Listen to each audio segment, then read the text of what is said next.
John Works here, Montgomery County Tea Party, and we're here with Jonathan Prykryl.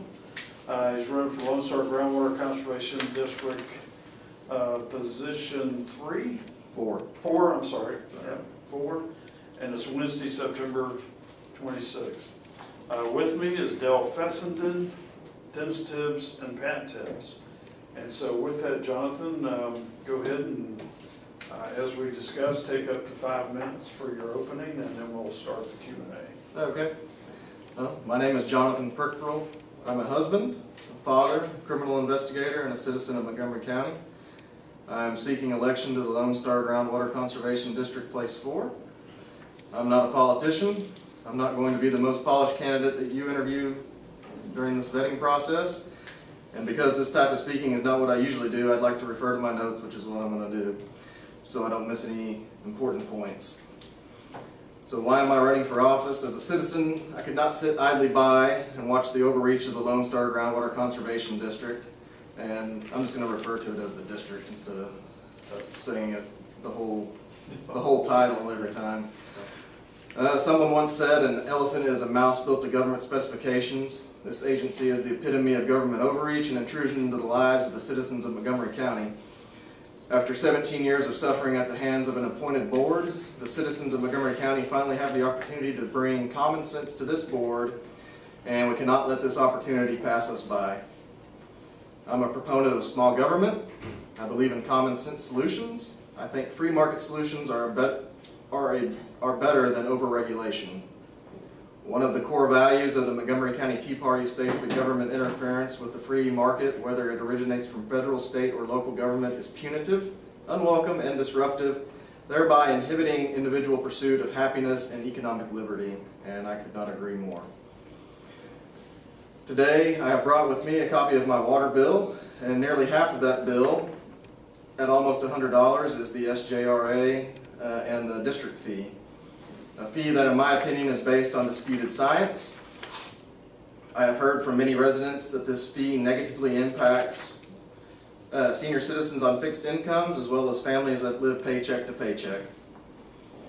And why? Because of a government-imposed monopoly that benefits the SJRA on the backs of our citizens. But this campaign is not about my water bill or to benefit me personally. It's about a bigger issue of government intrusion on individual liberty. I believe in transparency. Throughout this process, seemingly benign requests to the district have been sent to their legal counsel in Dallas to put up hurdles and roadblocks to a Montgomery County citizen's request.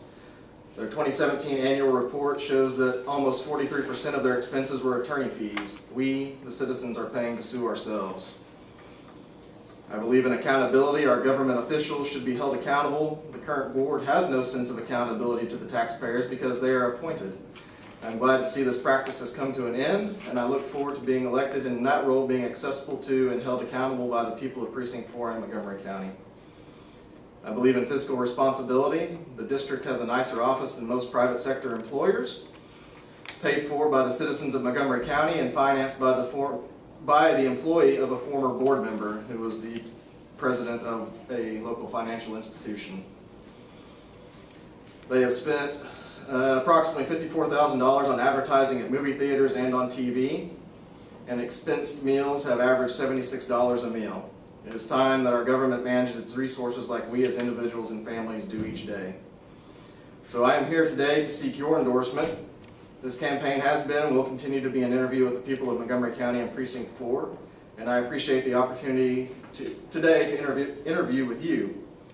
As I stated before, I'm not a politician, and I'm not a hydrologist, and I admit I have more to learn in this role, and I'm committed to continuing my education on these issues, but we need more everyday individuals willing to put themselves out there and fight for what is right, fight for what is constitutional, and fight to restore liberty to the people.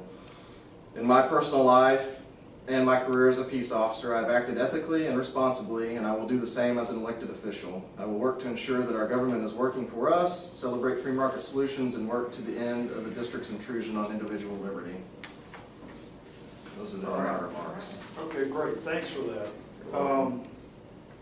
So in our questionnaire, you had mentioned pretty often, as you just did there, transparency. And we'll get around to them sending you to Dallas. I guess what I want to know first of all is what does transparency look like to you? I think opening the books to inspection by the taxpayers, citizens. I don't believe in, I mean, the district can't have any information that's so proprietary that nobody should know what it is or what's going on there. I mean, a citizen off the street should be able to come down there and talk to the manager or whoever's in charge of public information requests and be able to get what they want. I don't think they should be charged for those requests. I think they should give them the information they seek. I mean, it's not secret. Mm-hmm. So they, I guess under that scenario, when they sent you to Dallas, what happened there? What was your FOIA PIR in regards to, and why did they have to send you up to the attorney in Dallas? One of the requests were for the filings of the candidates and CTAs, and the other was we wanted to know something about a particular piece of artwork they have hanging in their boardroom, their meeting room. It's a lot of propaganda, and we were curious who designed that and who put it in and how much it cost. And What's a CTA? You mentioned the campaign treasurer appointments. Okay. And there was another request, and I don't remember what it was, but some of the requests were sent from just a different email, and we didn't use anything else, so they sent it. We didn't sign it or anything, and we sent it in, and they sent it to the lawyer in Dallas, who basically said that since it was anonymous, that they're not going to give us anything. They needed to know who it was so they could track it to make sure we're not making excessive requests. Did you learn about the price of the painting? No. And I don't know that it's not really like a painting, it's just some kind of like a large poster type deal with just some. Just real quick, where do you work right now? I work for the district attorney's office in Harris County. Okay, all right, yep. In Harris County, okay. Yes. I know you indicated that your occupation is law enforcement. Yes, sir. And of course, that all conjures up pictures in our mind of guy in a squad car or whatever the case may be. Yours sounds more like an office type job in law enforcement? Yes, I'm a criminal investigator, so I work in the office Monday through Friday. Just wear regular clothes. Okay, that's fine. No. Nothing against that at all. Thank you for your service. I was just trying to get the mental picture correct. Yes. Yeah, Okay. No police car. Okay. Obviously, you have been to the Lone Star GCD building. How many meetings have you actually attended? I haven't been to one. Okay. And you've obviously done some research. There's a lot. You stated that there's not any verifiable science, yet there are a lot of reports by various presumably reputable groups, and they do come up with some different conclusions and so forth. Mm-hmm. Can you elaborate a little bit on your not verifiable science statement there? Have you read, how many different reports have you read? Have you read any reports that support the current course of action? The no verifiable science that comes from the hydrologist we've been working with, Mike Thornhill, who is working with RAW, the Restore Affordable Water Group, who has endorsed me and several other candidates already. As for the reports, I've read some. I've not read every report that's out there. The ones I've read, I can tell you, I don't remember the name off the top of my head. Let's see. I've gone through the district regulatory plan phase, and I've gone through most of the district rules that were adopted in 2015. Okay, so it's it's more the structure legislative type reports, Yes. rather than any of the hydrologist reports. Yes, and for the statement I made in my opening statement, I'm relying on the expert opinion of the hydrologist that is working with RAW. Okay. Okay.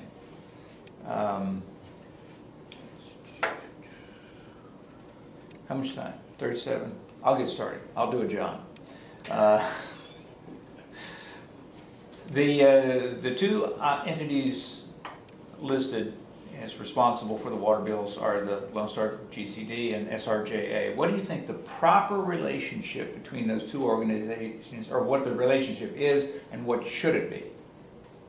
I think what it is now is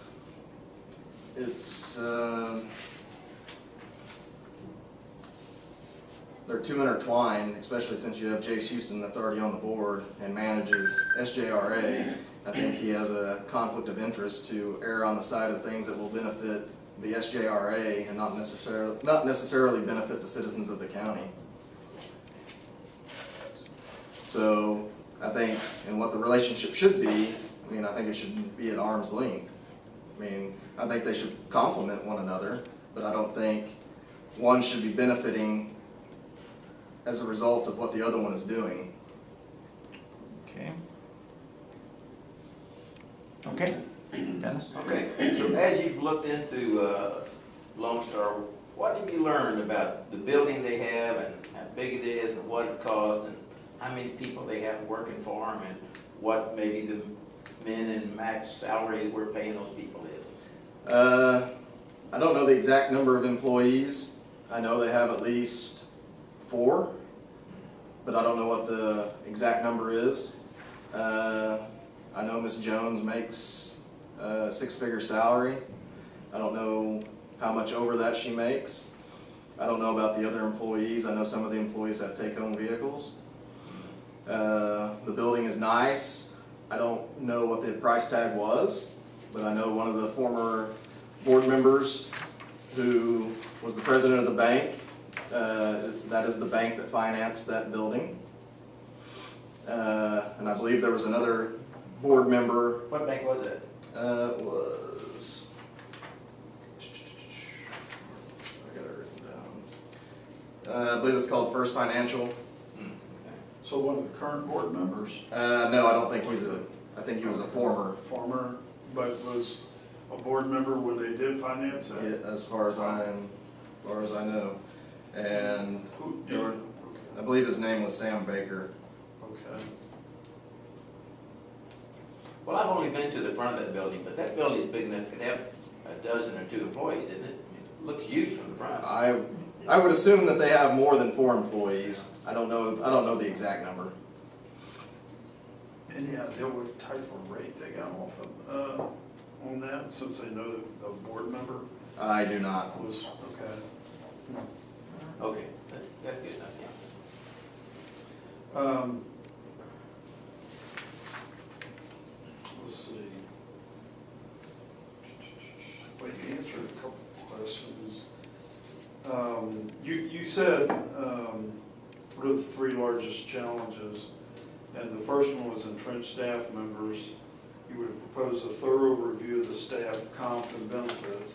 Have you done a peer analysis or a preliminary review of their salaries and benefits compared to other groundwater districts or whatever?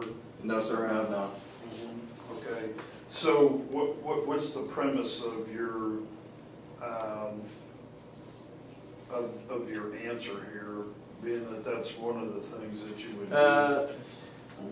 I think it is my opinion that the staff members are running the show there and not really the board members. And I think that paradigm needs to shift to where the board members are running the show and the staff members are working for the board members, not the other way around as I think it currently is. Do you think they're rubber stamping whatever Ms. Turner wants, or Jones wants to do? Yes, and whatever their legal counsel is advising. Okay. Dale? Okay, top 3 areas where the budget should be adjusted. The building. So the building is an existing asset. What do you do about that? How would you adjust the budget for in context of the building?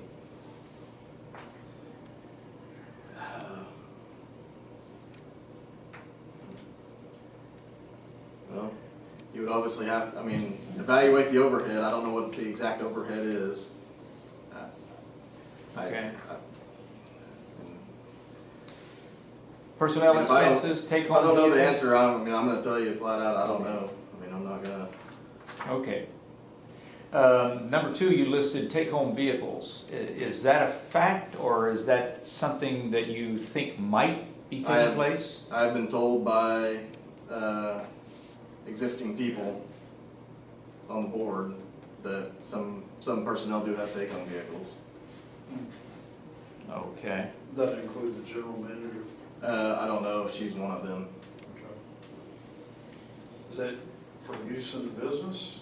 I would hope so. Okay, presumably, the increase of the water bill is because of the purification plant SJRA built on Lake Conroe. Presumably, if you get the total financial picture, the increases in the water bill will tie directly to the cost of that plant. So, if you evaluate the finances and that be the case, then the water rates are what the water rates are, they stay? Or what do you do about it? No, I would like to change the rules to where individual water companies can go, if they want to buy water from somebody in Liberty County or Harris County, why should they not be able to? Why should they be forced to buy water from SJRA? Okay, does the Lone Star GCD have the authority to change those rules, or is that authority vested elsewhere? Lone Star is the one that mandated the groundwater reduction program to reduce pumpage by 30% and mandated that they go to surface water, and the rules were written specifically to where they would have to buy water from SJRA. So I'm of the opinion that the groundwater district can rewrite those rules and change the rules. Okay, Dennis? Okay. Well, supposedly all this grief and expense that we've had so far is just because of phase 1 of the groundwater reduction plan. Do you know what phase 2 and 3 and 4 are? No. Okay. Well, let me ask you another question. We're right in the middle of GMA 14. Mhm. So there's 4 other conservation districts and some subsidence districts. Do you know what's going on in those districts? Do they have any kind of pumping limitations? Even Harris County, do they have a groundwater pumping limitation? Harris County,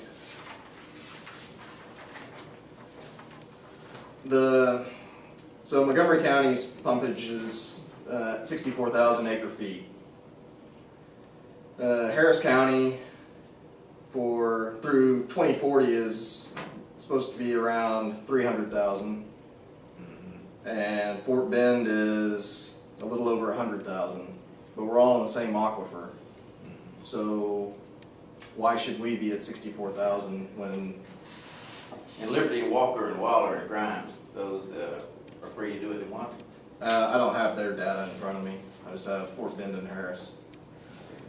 So, is Fort Bend and Harris regulated by those amounts, or is that just actual pumpage? That's pumpage. But they're in the GMA. Yes, they're in GMA 14. So you think they're free to exceed that if they want? I don't know. But I don't understand why we're at 64,000 and Fort Bend's over 100,000 and Harris County's at 300,000, and we're all drawing out of the same aquifers. Well, Harris County is probably 4 million or so. I don't know Well, what Fort Bend is now. I wouldn't think Fort Bend would be, I think they're about our size, aren't they? That's what I think. Mm. And they're what? Tar 64? Over 100,000. Yeah. And that's numbers that, that groundwater conservation district asked the GMA to approve, and apparently did.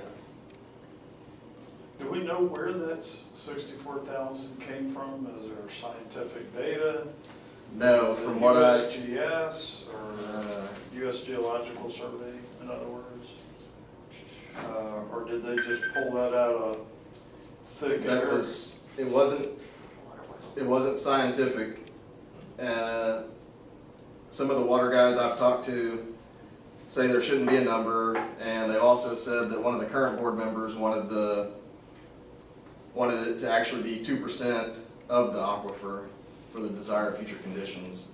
That was Belial proposed 2%, and they seem to be okay with that, but they weren't. They don't know where the 64,000 came from. Interesting. So, from what we pulled out, over the last 100 years, not a whole lot. It seems like, it doesn't seem like there's a lot of depletion, though there are some that claim that there is. And they also claim that there's been subsidence here in the county. Are you aware in all the documentation that you read that there's subsidence here in Montgomery County? We know there is in Harris County, but is there anything that you've read? I've talked to the hydrologist Thornhill, and he says in the far southeastern corner of Montgomery County, there is at best maybe 3 feet of subsidence, maybe, compared with 12 to 13 feet in like the heart of Harris County. In decades? He said there's no way to actually know because, I can't remember how he put it, but there has not been a study since like the early 80s or before on this. And 3 feet in the southeastern part of the county? yes, And up to how much in Harris? 12 to 13. Okay. Dale? Oh my. Follow on to my previous question. Having to do with the expenses on the water bill and where do you go from here? You said they can change the rules. So let's hypothesize that you get on the board decides to change the rules, cut the water rate in half. How then do we pay off the loan on the water purification plant, SJRA's water purification plant? Well, I would think the SJRA would need to figure that out. I mean, they issued the bonds. Well, they kind of did figure it out and they passed it on to the customer. I mean, and I believe the Texas Water Development Board purchased a large chunk of those bonds. So, I mean, that's, So reach deep in your pocket, Mr. Taxpayer, and well, bail them out? Is this too big to fail? Well, I don't know about that. I don't think the citizens of Montgomery County should be on the hook for something that an unelected board did as well as the unelected board at SJRA. I mean, I'm sure there has to be a solution. That solution should not include putting it off on the back of the taxpayers. Okay, fair enough. Okay, Dennis? Okay. Well, in terms of water levels dropping and subsidence, there needs to be a network of wells somewhere around to help justify what people say. Do you know if there are wells, or where they are, or who controls them, or how long they've been studying them? For the subsidence? Well, for the subsidence and for the decline in the water levels. No, sir. No, sir. I do not. I do know that according to the Water Development Board, there's more than 180 million acre feet of water beneath Montgomery County in the aquifers. And also according to TWDB in depositions, they admitted that the aquifers beneath Montgomery County are virtually unchanged. So very little depletion. Because, you know, many people say that all these aquifers are dropping 10, 20, 30, 40, 50 feet over the last decade or so. So if we manage to change all that, we're going to have to establish some way to monitor that stuff to least show which way we're going. So you have an idea on how we do that, or how many wells we need, or where we put them? I don't know how many wells we would need. I mean, I would have to talk to a hydrologist or, a subject matter expert, and I'm not a subject matter expert in that. Because we'd have to look at it, because the other side would constantly be saying that, you're damaging the reservoirs, yes. the water level's dropping. Well, and I think that's going on now, but I think the board and the SJRA are employing what I would call Chicken Little tactics to, the sky's falling, so we need to do this. Well, the 180 million acre feet of water beneath Montgomery County is more than all of the surface water combined in the state of Texas. Because I think the surface water combined is like 39 or 38 million acre feet for all of the surface water, and that's at full capacity at original depths. Yeah. Well, I suspect there's some information on what the levels are doing, and we just don't know how to find it, or the folks that do know are not sharing it. Okay. Do you know how much of that 180 million feet is recoverable? Because some typically are in pockets where there's no permeability or connectivity between pore spaces. No, I do not know.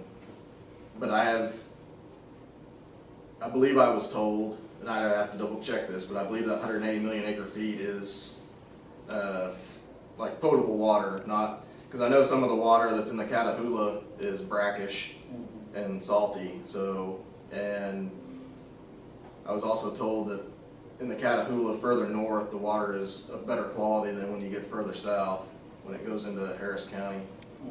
So, but I don't know exactly. Okay. This whole thing, the way it was structured and what you're telling us is like, it seems like there were good intentions, maybe by the governor, possibly by the Texas Water Board, but when two governmental local entities got involved, all of a sudden there was a contrived crisis of a magnitude where, we'll just artificially reduce the supply. The demand is still there. That'll jack the water prices up. By the way, we're running out of water in the reservoirs, so we have to go pull water from Lake Houston and pay the city of Houston. I'm sorry, Lake Conroe, pay the city of Houston. And by the way, these large volume groundwater users, we got to shut them down, turn them back by 30%. And all of a sudden, because they need a mechanism to pay for almost $1 billion in infrastructure, a treatment facility and pipelines. Do I have that right? Does that look like, and you're an investigator, In a right? nutshell. Does that look like a kind of a scam to you? I'll say it. Well, As yeah, I'm a citizen, that's what it looks like to me. What does it look like to you? Never let a crisis go to waste. You don't live in Chicago. Well, yeah. But basically, that's, they created the crisis, and I would say so, profiting and off I of think it. probably some of that, since SJRA owns the infrastructure in the woodlands, and I think that stuff, I don't know the exact date it was installed, but I think it's getting up there a little bit. Some of it probably needs to be replaced, and what better way to do it? Why pay for it yourself when you can have somebody else do it, I guess. Well, the same can be said with our commissioner in precinct 3, because he got a brand new road out of it. Actually, so did Commissioner 2, Charlie Riley, because he got the southernmost lane that goes east-west, paid for by SJRA. And then Commissioner Nowak got Grogan's Mill, the westerly portion of that, all paid for it. So that doesn't have to come out of his budget, right? Mhm. So they're all happy. But we're stuck with the bill, right? Is that kind of what it comes down to? Yes, I mean, basically, they built the plant, the infrastructure, and and they can just pass it off to most every taxpayer in Montgomery County, except those that are on private wells that aren't getting water from, yet. So they're all happy, but we're on the hook. So we're not Yes. very happy, Yeah. because we have burgeoning water bills. Okay. Yeah. I guess that was Well, more of a. especially when the fee is almost half of my water bill. I mean, that's what really burns me. Yeah. You know, maybe if it wasn't half, I might stomach it maybe, but half, really? Yeah. I think that's what burns a lot of people out there in the county, or at least in the woodlands along that corridor. Del? Okay, you identified as a Republican and you believe in your party's platform. When is the last, how many times have you read it and when's the last time you read it? I did go through it, I don't know, a week and a half ago. I went through it. It was lengthy. I can't remember, 100 something, I think 334. 334. I mean, it was lengthy. Yes. Okay, and I don't know how in-depth you went through it. Do you agree with every one of those 334, or did you find any and you said, oh, I wish that weren't in there? I mean, I admittedly skimmed through most of it. I mean, read the bullet points, and I didn't find anything that I found objectionable. Nothing jumped out at you. Okay. Okay. Got a couple of.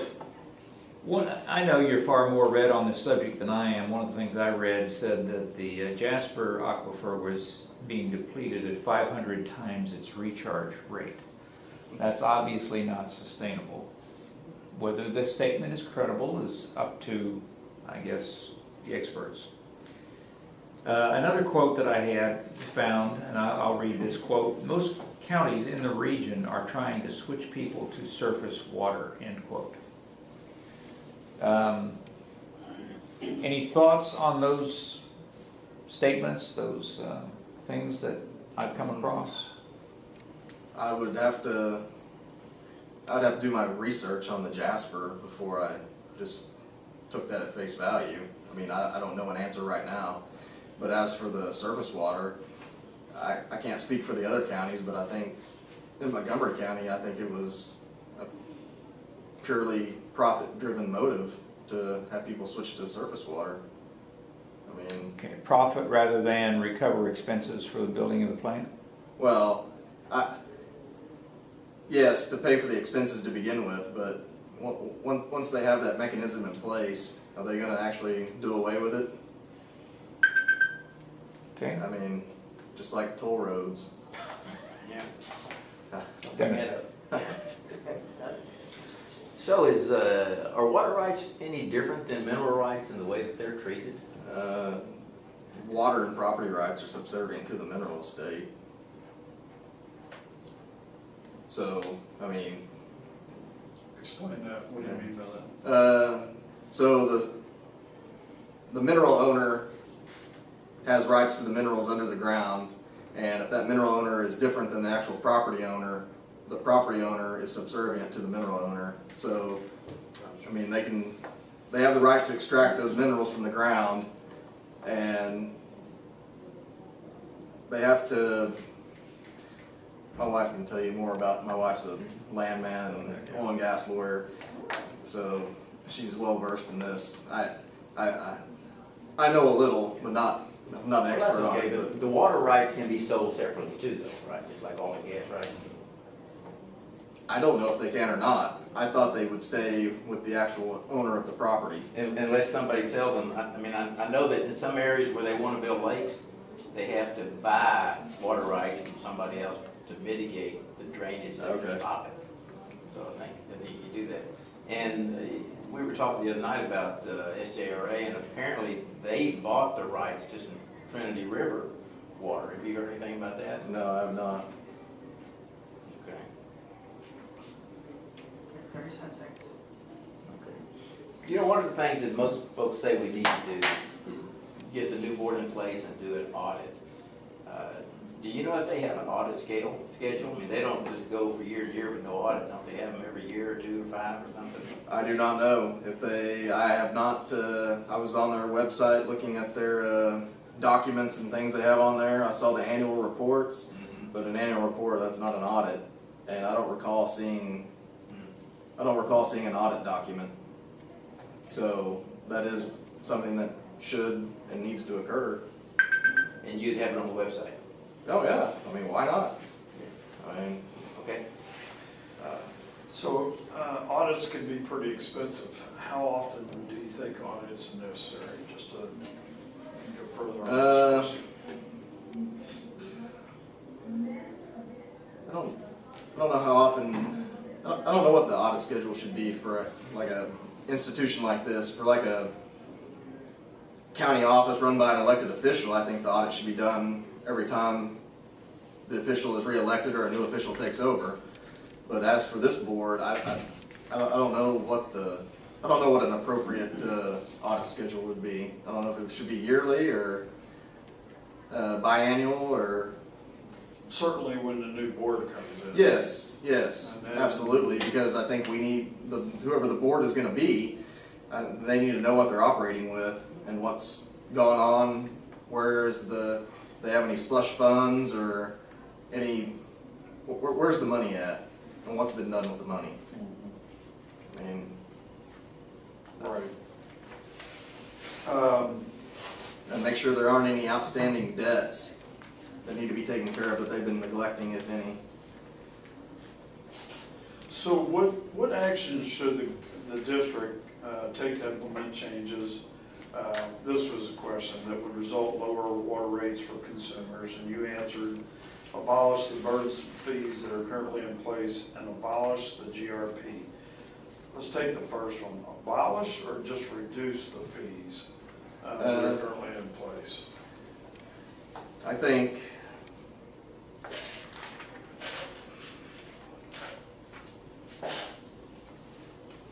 the fees should be substantially reduced or abolished if deemed, if necessary. I mean,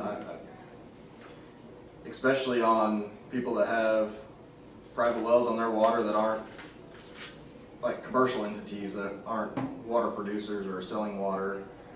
I mean, they're a farmer or just a regular citizen who has a well on their property. I mean, I don't think you should have to pay fees. I don't think you should have to pay a fee to get a permit to drill a well on your property. Okay, we'll come back to the second part of that in a second. Okay, you're wanting to take on an additional responsibility in your life. You have a full-time job. You have a wife and children. How much time do you think it will take to do the proper kind of job for Lone Star GCD? Initially, I think it'll take a decent amount of time. I mean, going to meetings and doing things outside of meetings, research, talking with staff, trying to get things accomplished, audits done. But I think after you get things settled down and running how they're supposed to be running, I think I don't know I can't give you an estimate of hours. I mean, I don't know. I mean, it'll take as long as it takes. How much time in hours per week are you spending on your campaign right at the moment? Several hours a week. I mean, I did a parade last Saturday over in the east side of the county. Doing stuff on Facebook, talking with the other candidates. Okay, because presumably you could transition campaign time into service time. Yes. Which is the motivation for my question. Oh, yes. Okay. And, yeah, I got time for that one, for this one. What kind of discussions, interactions, affiliations, associations have you had with any of the other candidates running for any of the Lone Star positions? I've had meetings with Larry and John, Harry, Webb, and Jim Spigner. They've all been endorsed by RAW, the Restore Affordable Water Group. We participated in conference calls. We're all using the same campaign management group, tap out strategies, and we're all communicating with RAW and the people they're using, which I think is called Blueprint. Okay, so it sounds almost like you could consider that a slate. Okay, Dennis? How often does the board meet? Once a month right now. Okay. And what do they do to justify their existence? I mean, they say 64 pumpage, and then what else do they do all month long? That's a good question. I don't know. Drive their cars around. I mean, do you know if they go to schools and give classes or? I know there's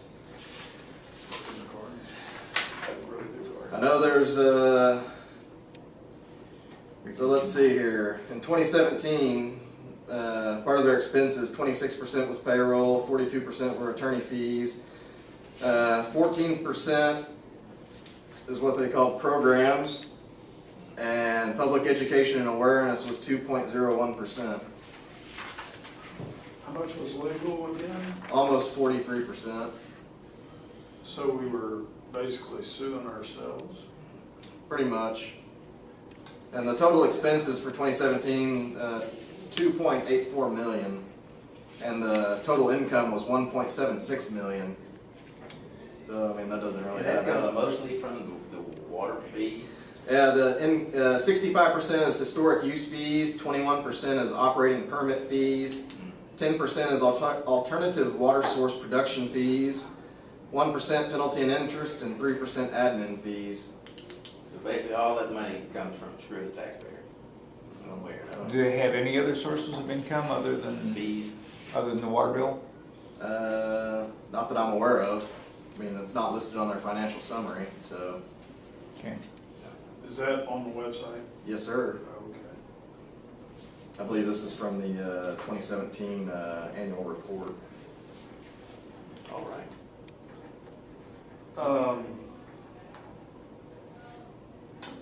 So the district likes to refer to the fact that mining, and we kind of talked about this a little bit earlier, refer to the fact that mining the aquifer exceeds the sustainable yield of recharge. In other words, they say we're depleting groundwater faster than nature can replenish it. To your knowledge, has this been proven true? There's some studies out there, but has it been proven true where the Gulf Coast aquifer is concerned? And if so, can you cite any report that substantiates this? I do not know. I have talked to one of the water operators, Mr. Stecker, and he says, he's telling me in layman's terms, in regards to recharge, if there's not much water taken out, there's not going to be much recharge. He explained to me it's like a bathtub. So whenever you fill the bathtub up, it's going to stop filling, but when you take water out, it's going to start filling again. So he says when water's taken out of the aquifer, that's when it starts to recharge, but if you're not taking any water out, there's not going to be much recharge. So Okay, well, some people say that the water levels, static water levels, have dropped, as Dennis mentioned, substantially. And I think they let that sit for 24 to 36 hours to do a recharge estimation on it. And they said that where it used to recharge up to maybe 20 feet in a well, it's only doing 1/4 of that. Is that anything that you've heard, that the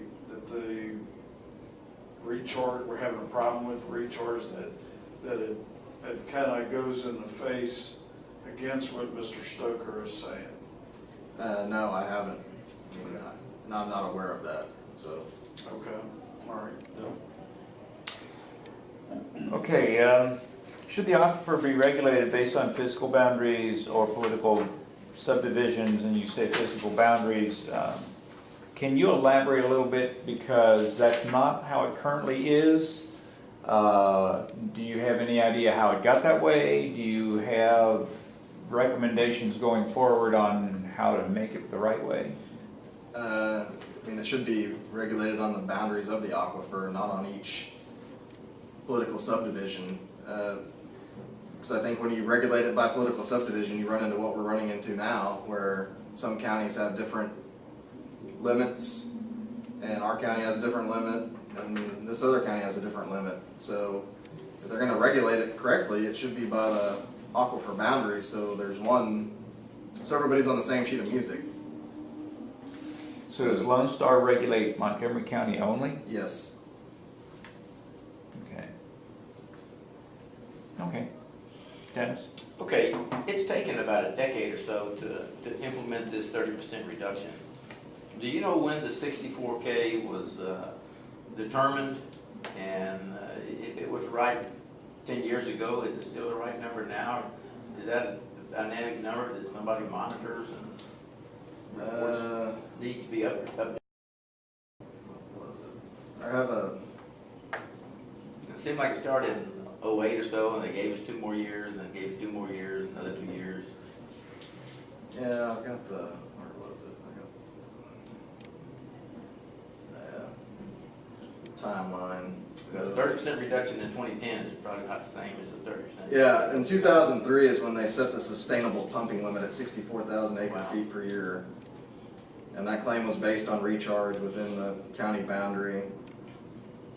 And the hydrologist put this together, and he says that there was no scientific study and no scientists substantiated the amount that they said. And so they just let it ride for 15 years. Until in 09 is when they announced the GRP, and then 09, 010 is when SJRA announced the surface water supply and /GRP. But yes, they set it at 64,000 in 2003. But I believe in the most recent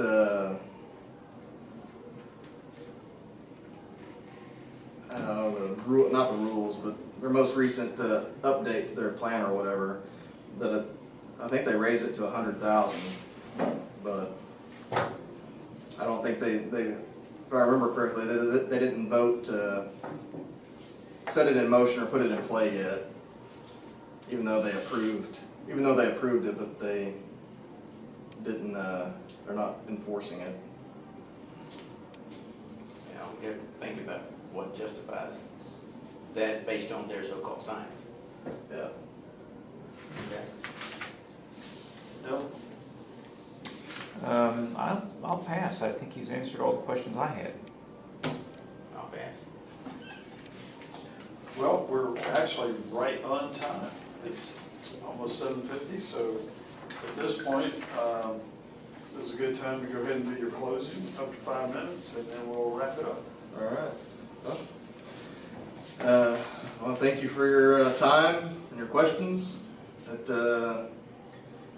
wasn't nearly as nerve-wracking as I thought it was going to be. We So, don't bite. yeah. We smile a lot. So, but I'm ready to get into the trenches and fight for the people of Montgomery County. I mean, I may not know all the answers, but I'll find them, and I'm not scared to go look.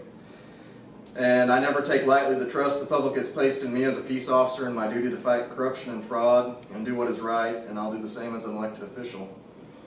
And we've talked about this earlier, but I'd like to leave you with a couple of facts I've discovered while researching these issues. The Texas Water Development Board Aquifer Storage Study in 2014 stated there are roughly 180 million acre feet of water in aquifers beneath Montgomery County, which is more than all the surface water in Texas combined. And TWDB admitted during depositions that aquifers beneath Montgomery County are virtually unchanged. So why are we burdening our citizens with these fees? Who is benefiting from this monopoly? It certainly isn't in the best interest of the people of Montgomery County. So thank you for the opportunity to meet with each of you today, and I would appreciate your endorsement and support. All right, great, thanks for coming in, appreciate it, Jonathan. Yeah, thank you. Good luck in your campaign Thank you. and in the election. Thank you.